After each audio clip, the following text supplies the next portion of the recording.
Hey friends, Allison Ramirez here, Christian author, editor, and content creator, here today with a really exciting video update. I am thrilled to share that I have officially set up my small business for my books, my editing, my content creation, everything that I do for readers and authors. I'm going to put up the image of my logo. The name of my company is Trinity Publishing, and it took me a while to come up with the name. It was actually my husband who had the idea for the name. I've always loved creation, animals, nature, so the idea of a tree and all the symbolism that's present in trees, particularly something large and big growing from such a small seed. I like to think that that's the same thing that can happen with our stories. They start as a small seed, just an idea in our minds, and they grow and they flourish and they become an actual full-fledged book that people can read.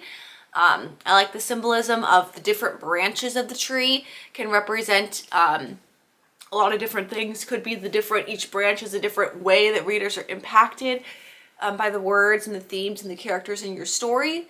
And perhaps the leaves could be the way that those impacts bear fruit in your readers' lives.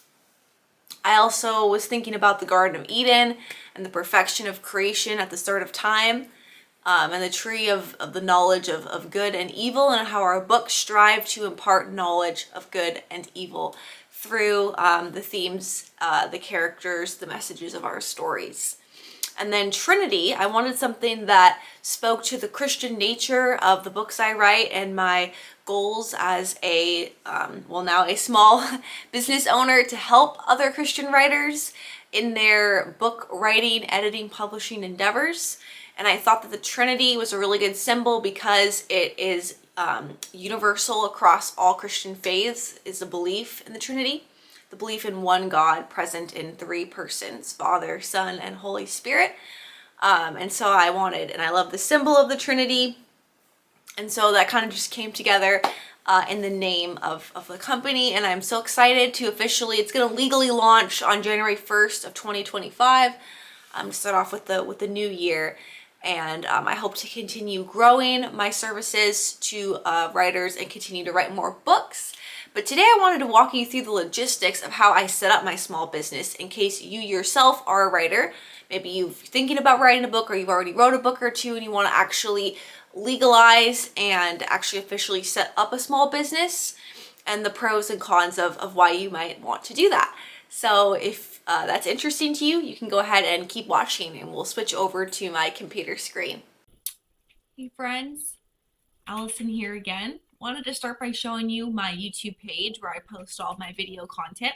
I created a new banner across the top that reflects my new business. You can see my logo on the left for Trinity Publishing, and then I'm primarily an author, editor, content creator of video and written content.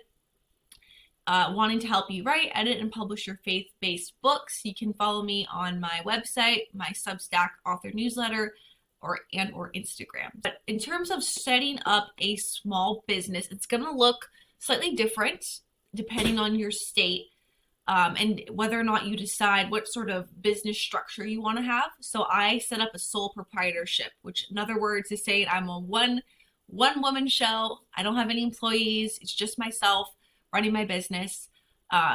LLC is another common business structure. You can also be just one person running a business.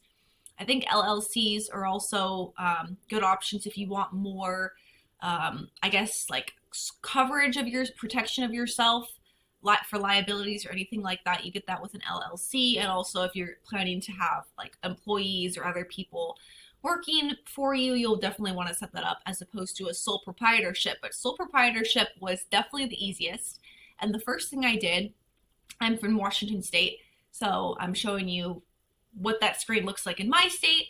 Your state will look different, but I went to the Department of Revenue for my state and I was able to acquire my business license. This is basically where are you doing your work at. So this would be if you're, like for me, I work out of my home. I don't have an actual location somewhere where my business is besides my home office. So I just got a business license for the city that I live in. where I do my work. And so I just had to buy that business license for my city.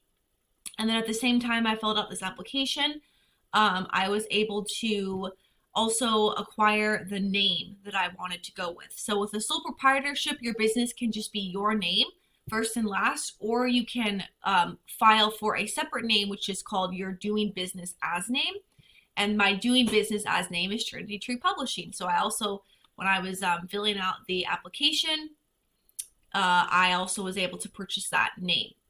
It's also important that you do some general searches online to make sure that the name that you want to select is not already been taken. That's really important to do those searches.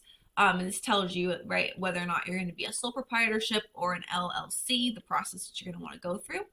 After I did that, actually I did this step before I applied for the business license, but I'm not sure the order matters. I had to go to the IRS website to apply for an EIN number. This is basically a business identification number, so that when you file your taxes, you don't have to use your social security number. You can use basically your business's social security number, which is called an EIN number. I think sometimes you also can have a UBI number. Sometimes it goes by other names, but it's basically just how the government tracks who your business basically. And then the last step, which I have not completed yet because I have to wait until January 1st, but this would be to set up a business bank account. So I bank with BECU. They're only based, I think, in Washington State. So whatever bank you go with, you can set up a business bank account, and basically all your funds will go in and out of this account, so you can keep it separate from your personal banking. If, for example, your small business is something you do on the side and you have a full-time job or a part-time job somewhere else, just asks you again, this is the last step because you already have to have your business's EIN number. You already have to have the name figured out. And you also have to, let's see. Yes, as I mentioned, the state registry. So the UBI number has to do with your business license, having that too. And then you can set up your business bank account. So I hope this was helpful. Again, there could be more or less steps depending on your state. For me, when it was all said and done, I spent $136 to set up my business, so it wasn't too bad. And some of those fees were one-time fees, and I think every year you have to pay to renew your business license. And I'm super excited to share this with you. And definitely, if you see that if you feel like you're going to be making a lot of money with your business, or you have a lot of different streams of income, it can just be so much more streamlined and better if you set up an official business. Because you are a business. If you're writing and selling books or courses or other services, then it's just good to get that legally set up. And then it's cool because everything can go under one name and it can all be unified under the work that you're doing. So I hope this was helpful if you're looking to set up a small business for your own books or writing. Take care. God bless.